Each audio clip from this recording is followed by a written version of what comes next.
savons qu'Apple est une entreprise célèbre pour sa gestion du design. Steve Jobs a en fait déclaré qu'Apple, bien qu'étant une entreprise, est une œuvre d'art qu'il a créée. D'après ce que je comprends, Atomy est également une entreprise que le président souhaite transformer en œuvre d'art. Grâce à la gestion du design, alors, quand Atomy sera une entreprise centenaire, quel type d'œuvre d'art le président espère-t-il voir émerger? Si l'on considère uniquement le concept de design, je pense que cela relève de l'artiste. Cependant, lorsqu'il s'agit de faire des affaires, par exemple, il faut passer par un processus où la technologie est mélangée. Mais si la technologie reste uniquement de la technologie, alors c'est de l'ingénierie. Si ce design se limite simplement à être un design, alors c'est de l'art. Mais nous sommes des personnes qui travaillent et qui gèrent, donc si l'art et l'ingénierie doivent avoir une valeur managériale, ce processus de mélange est absolument nécessaire. Steve Jobs a été un exemple de cela jusqu'à présent. Ce que l'on appelle communément un téléphone portable a été principalement développé pour les appels vocaux, mais on peut dire qu'il a réussi à créer un concept qui n'existait pas auparavant. Lorsqu'Atomy a été lancé, je pensais qu'il devait se positionner sur une continuité par rapport au passé. Tout d'abord, j'ai pensé qu'il n'y avait pas de réponse, car, comme vous le savez, notre secteur a une perception sociale très négative. En raison des excès du passé, maintenant, en ce qui concerne la forme de l'industrie, on peut se demander si cela est vraiment souhaitable, avec un niveau de performance légèrement supérieur à celui des autres, cela ne suffit pas. Je pense que cela ne devrait pas être possible, et j'ai l'impression que de telles entreprises ne devraient tout simplement pas voir le jour. Donc il faut vraiment aller vers un concept totalement nouveau. Mais quel type d'entreprise allons-nous créer?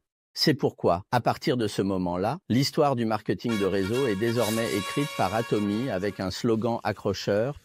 Donc, jusqu'à présent, l'histoire du marketing de réseau n'a pas été une simple continuité du passé, mais doit être quelque chose de complètement nouveau.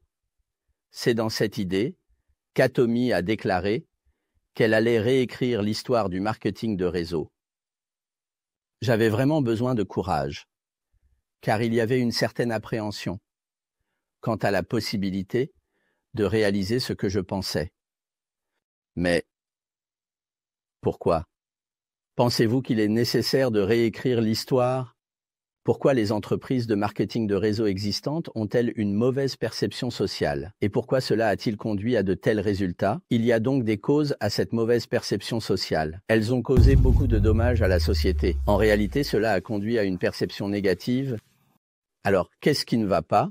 C'est que le marketing de réseau n'a pas réfléchi à son essence.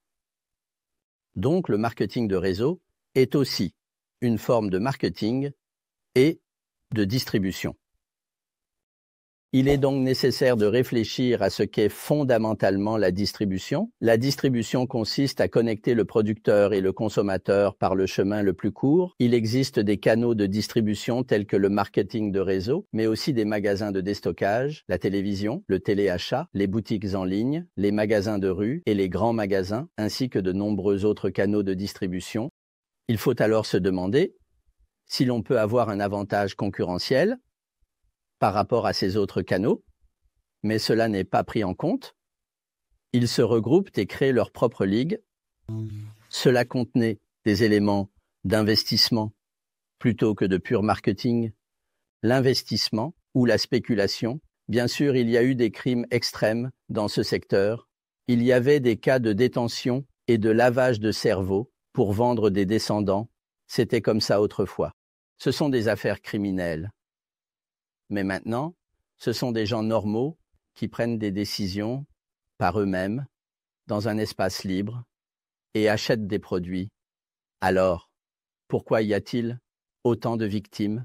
Cela a une nature d'investissement.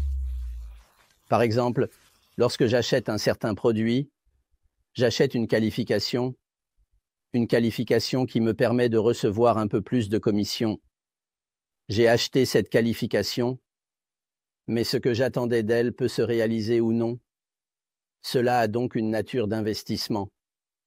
L'investissement n'est pas quelque chose dont tout le monde peut réussir. Et l'échec est toujours une possibilité. Si l'on se contente d'acheter et de vendre, il ne devrait pas y avoir de personnes qui subissent des pertes. Si nous devenons une nouvelle entreprise, il faudra complètement éliminer la nature de l'investissement.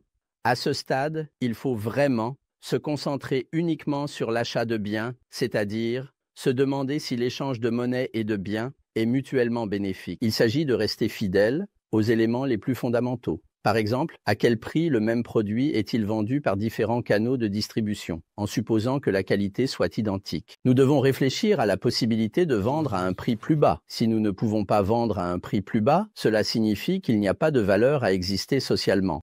Donc dès le départ, nous ne rivaliserons pas au sein de la même industrie. Nous allons nous positionner comme un canal de distribution qui rivalise avec les magasins à prix réduit, les grands magasins, les téléachats, les sites de shopping en ligne et les boutiques de rue.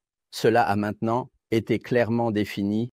C'est à partir de cette idée de ne pas s'éloigner du concept fondamental de la vente et du concept fondamental de la distribution que tout a commencé.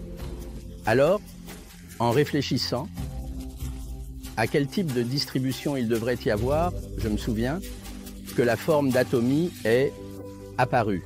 D'accord ?